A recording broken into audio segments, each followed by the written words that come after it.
রমজানের প্রস্তুতির জন্য 11টি প্রস্তুতির কথা আমি আপনাদেরকে শোনাতে চাই। 11টি টিপস দিতে চাই, যে টিপসগুলো আমাদেরকে সহায়তা করবে রমজান মাসকে সুন্দরভাবে কাটানোর জন্য। যেই উদ্দেশ্যে আল্লাহ তাআলা রমজান দিয়েছেন, যে উদ্দেশ্যে আল্লাহ তাআলা সিয়াম দিয়েছেন, তাকওয়ার পথে আমরা অগ্রসর হওয়ার জন্য এই 11টি পরামর্শ ইনশাআল্লাহ আমাদের কাজে আসবে। তার ভিতরে প্রথম হলো তওবা এবং ইস্তেগফার করা। কি করা ভাই? তওবা এবং ইস্তেগফার করা। কেউ যদি আল্লাহর কাঠগড়ার আসামি থাকেন, আগে থেকে তার নামে মামলা হয়ে থাকে, আগে থেকে তিনি দাগী আসামি হয়ে থাকেন, তাহলে নতুন করে আল্লাহর পক্ষ থেকে কোনো নেক আমলের তৌফিক তার জন্য পাওয়া একটু কঠিন। এজন্য আগের যে অপরাধগুলো আছে, রমজান আসছে সেই জন্য আল্লাহর কাছে সেগুলোর জন্য তওবা ইস্তেগফার করে নতুন করে জীবন গড়ার জন্য সংকল্প করতে হবে। নতুন করে রমজান আসছে, আমাকে নতুন ভাবে ঘুরে দাঁড়াতে হবে, সেজন্য পিছনের সমস্ত খাতা মুছে ফেলতে হবে, পেছনের সমস্ত গুনাহ খাতার জন্য আল্লাহর কাছে মাপ চাইতে হবে, নতুন জীবন গড়তে হবে, জীবনে মোড় ঘুরাতে হবে, তওবা এবং ইস্তেগফার করতে হবে। করবো তো ইনশাআল্লাহ? এখন থেকে তওবা এবং ইস্তেগফার করে রমজানের জন্য আমরা প্রস্তুতি গ্রহণ করবো ইনশাআল্লাহ। এটা হলো রমজানের প্রথম প্রস্তুতি, তওবা ইস্তেগফার, ফিরে আসা, অন্যায় কাছ থেকে এখন থেকে ফিরে আসতে শুরু করা এবং আল্লাহর কাছে মাপ চাওয়া। আল্লাহর কাছে মাপ চাইলে আল্লাহ সুবহানাহু ওয়া তাআলা যদি ক্ষমা করেন, তাহলে ইনশাআল্লাহ নতুন করে নেক আমলের তৌফিক এবং সুযোগ আমরা লাভ করবো ইনশাআল্লাহ। দ্বিতীয় যে কাজটি করতে হবে সেটা হলো কোরআন এবং সুন্নায় রমজান মাসের যে সমস্ত ফজিলত, মর্যাদা, করণীয়র কথা বলা হয়েছে, যে সমস্ত উপকারিতার কথা বলা হয়েছে, সেগুলো এখন থেকে বেশি বেশি আলোচনা করতে হবে, পড়তে হবে, জানতে হবে এবং কল্পনা করতে হবে। মাথায় বারবার রিমাইন্ড করতে হবে যে রমজান কিন্তু আসছে, জানো হে আমার প্রবৃত্তি, নিজকে নিজে বলতে হবে যে যে রমজান আসছে সেই রমজান আমার জান্নাতে যাওয়ার সুযোগ, সেই রমজান আল্লাহকে সবচেয়ে বেশি সন্তুষ্ট করার সর্বোত্তম উপায়, এই রমজান জান্নাতের বিশেষ গেট দিয়ে প্রবেশের এক সুবর্ণ সুযোগ, এই রমজান আমার পূর্বের সব গুনাহ খাতাকে মাফ করার উপায়, এই রমজান আমার জীবনকে পরিবর্তন করার উপায়, এই রমজান শয়তানের সঙ্গে যে আমার কুস্তি চলে, লড়াই চলে, সে আমাকে অন্যায় করাতে চায়, আমি ভালো থাকতে চাই, সেই লড়াইয়ে আমার জেতার সুযোগ, কারণ আল্লাহ শয়তানকে এই মাসে বেঁধে রাখেন, আমার সুযোগ এই মাসে আমি তাকে হারিয়ে জান্নাতি হওয়ার সুযোগ পেতে পারি। এই যে রমজানের যে সমস্ত উপকারিতাগুলো আছে, রমজানের প্রস্তুতি হলো আগে থেকে সেগুলো মনে মনে কল্পনা করতে হবে, আলোচনা করতে হবে নিজেদের মধ্যে।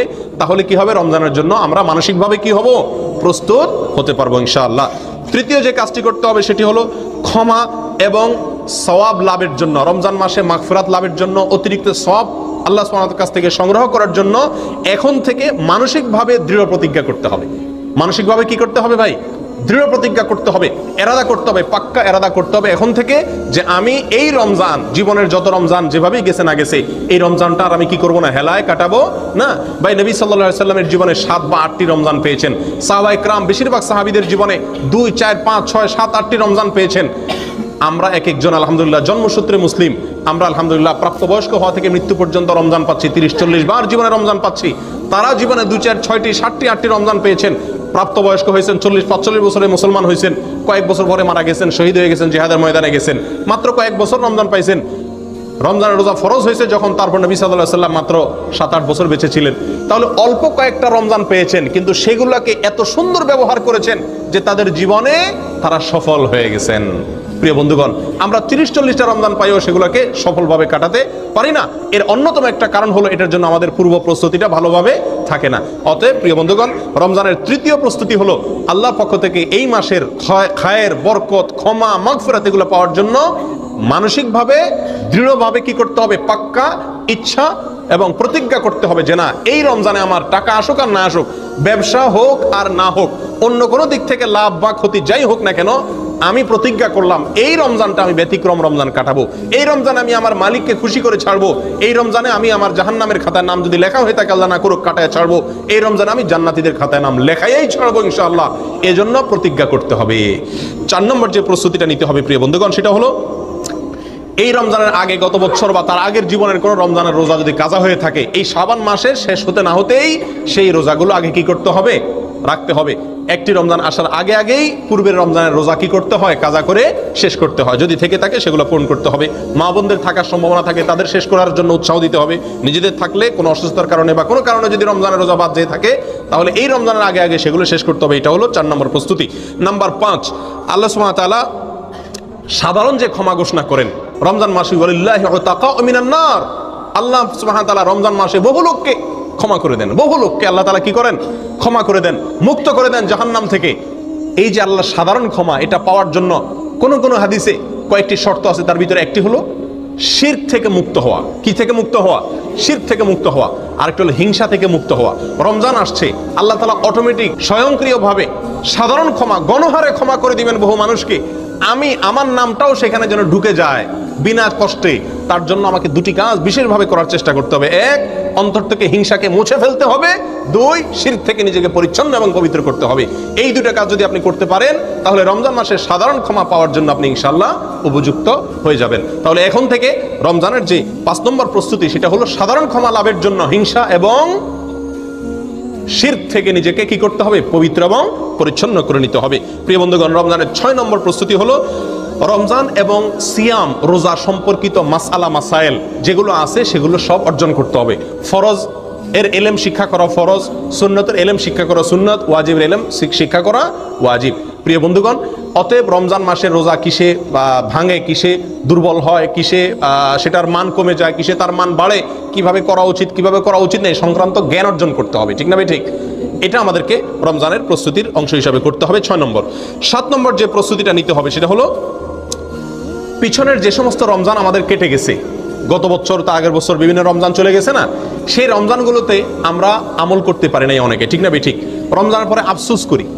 আফসোস করে লাভ নাই। আগে থেকে ভালো করে প্রস্তুতি না নিলে আপনার সময় চলে যাবে ঠিকই, আবার প্রত্যেক রমজানের পরে কি করবেন? আক্ষেপ করবেন, হায় আফসোস করবেন। কোনো লাভ নাই, এটা অযথা আফসোস করা।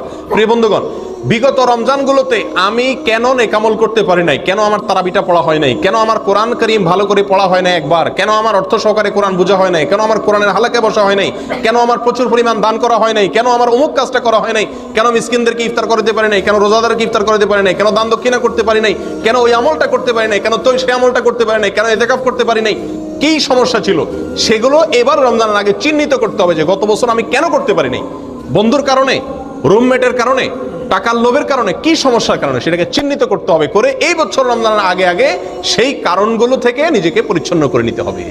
তাহলে ইনশাআল্লাহ এবার রমজানটা আপনি সুন্দরভাবে এবং ভালোভাবে কাটাতে পারবেন। আল্লাহ যেন আমাদেরকে তৌফিক দান করেন।